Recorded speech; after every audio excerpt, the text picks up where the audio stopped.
पहले मैं सोचता था कि आदर्श सुबह ऐसी होती है, हालांकि गहराई से जाने के बाद मैंने समझा कि यह बिल्कुल ऐसा नहीं है। इसलिए मैंने अपने आदर्श सुबह को बिताने का निर्णय लिया, एक सख्त संरचित दिनचर्या का पालन करते हुए, जिसे मैंने इंटरनेट पर पाया। मेरा लक्ष्य यह पता लगाना है कि ऐसा कार्यक्रम मेरी उत्पादकता, स्वास्थ्य और समग्र मूड पर कैसे प्रभाव डालेगा। हम शुरू करने से पहले कृपया लाइक करें, चैनल को सब्सक्राइब करें और इस वीडियो के नीचे टिप्पणी छोड़ें, और टेलीग्राम चैनल को सब्सक्राइब करना न भूलें। अलार्म सुबह 6 बजे ठीक बजे बजता है। इतनी सुबह उठना एक काफी कठिन काम है, खासकर अगर आप देर से उठने के आदी हैं। लेकिन मैं दृढ़ता से बिस्तर से उठता हूँ। मुझे एक व्यस्त दिन का सामना करना है। सुबह जल्दी उठना मुझे सुबह के घंटों का उपयोग आत्म सुधार और तैयारी के लिए देता है। शुरुआत में यह कठिन हो सकता है, लेकिन जैसा कि कहा जाता है, अच्छी शुरुआत आधा काम है।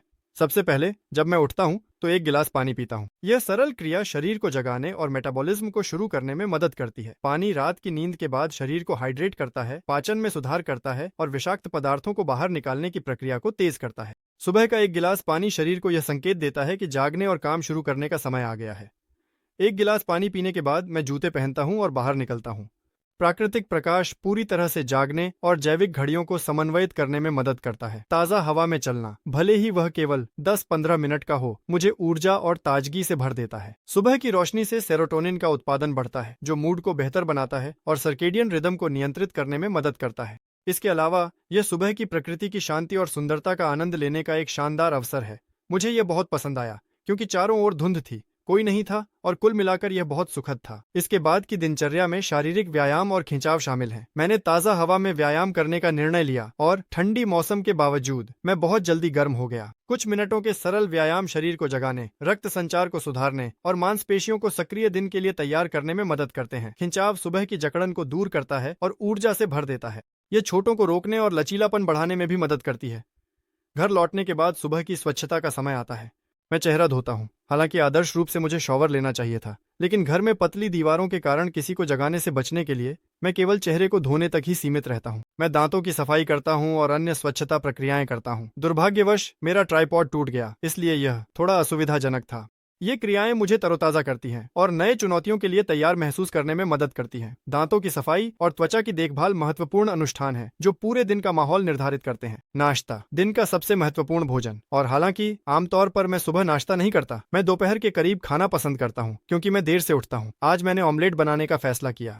यह एक साधारण लेकिन पौष्टिक व्यंजन है जो सुबह के लिए शानदार ऊर्जा प्रदान करता है। मैं 2 अंडों का आमलेट बनाता हूँ, उन्हें सुनहरे रंग तक भूनता हूँ और थोड़ा नमक डालता हूँ। नाश्ते में मैं 1 कप काली चाय भी पीता हूँ। नाश्ते के बाद मैं योजना बनाने के लिए समय समर्पित करता हूँ। मैं दिन के लिए कार्यों की सूची बनाता हूँ, प्राथमिकताएं निर्धारित करता हूँ और समय का वितरण करता हूँ। यह दिन को संरचित करने और अधिक उत्पादक बनने में मदद करता है। मैं एक कागज का टुकड़ा इस्तेमाल करता हूँ ताकि महत्वपूर्ण कार्यों और लक्ष्यों को हमेशा अपनी नजर में रख सकूं। योजना बनाना मुझे अपने समय का बेहतर प्रबंधन करने और वास्तव में महत्वपूर्ण कार्यों पर ध्यान केंद्रित करने की अनुमति देता है। जैसा कि आप पहले से जानते हैं, बिना क्रियाओं के कोई परिणाम नहीं होता। सुबह की दिनचर्या का अगला चरण अध्ययन और पढ़ाई है। अपने जीवन के इस चरण में मैं भाषा के अध्ययन में काफी समय समर्पित कर रहा हूँ। इसलिए मैं नया सामग्री अध्ययन करूंगा और जो मैंने पहले सीखा है उसे पुनरावलोकन करूंगा। अध्ययन मुझे अपने दृष्टिकोण को विस्तारित करने और उन कौशलों को विकसित करने में मदद करता है जो काम और जीवन में उपयोगी हो सकते हैं। अंत में मैं काम शुरू करता हूं। मैं ऊर्जावान महसूस करता हूं और निर्धारित कार्यों को पूरा करने के लिए तैयार हूं। लेकिन साथ ही मुझे एक अजीब सा एहसास होता है, जैसे मैं ठीक से नहीं सोया। शायद ऐसा ही है क्योंकि मैंने केवल लगभग 5 घंटे सोया और जैसा कि आप जानते हैं, यह पर्याप्त नहीं है। एक उत्पादक दिन के लिए मुझे कम से कम 7-8 घंटे की नींद की आवश्यकता होती है। तो संक्षेप में मैं कहना चाहता हूं कि दिन समाप्त हो गया है। मैं थोड़ा थका हुआ महसूस कर रहा हूं, लेकिन साथ ही संतुष्ट भी हूं। यह दिन व्यस्त और उत्पादक था।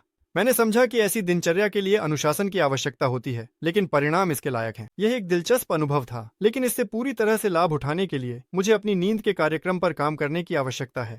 यदि आप चाहते हैं कि मैं इस योजना के अनुसार हर सुबह कैसे जीता हूं, इस पर एक वीडियो बनाऊं, तो कृपया मुझे टिप्पणियों में इसके बारे में बताएं। लाइक करना ना भूलें और चैनल को सब्सक्राइब करें। साथ ही टेलीग्राम चैनल को भी सब्सक्राइब करें। चलो वहां 100 सब्सक्राइबर बना लेते हैं। ठीक है, सभी को अलविदा।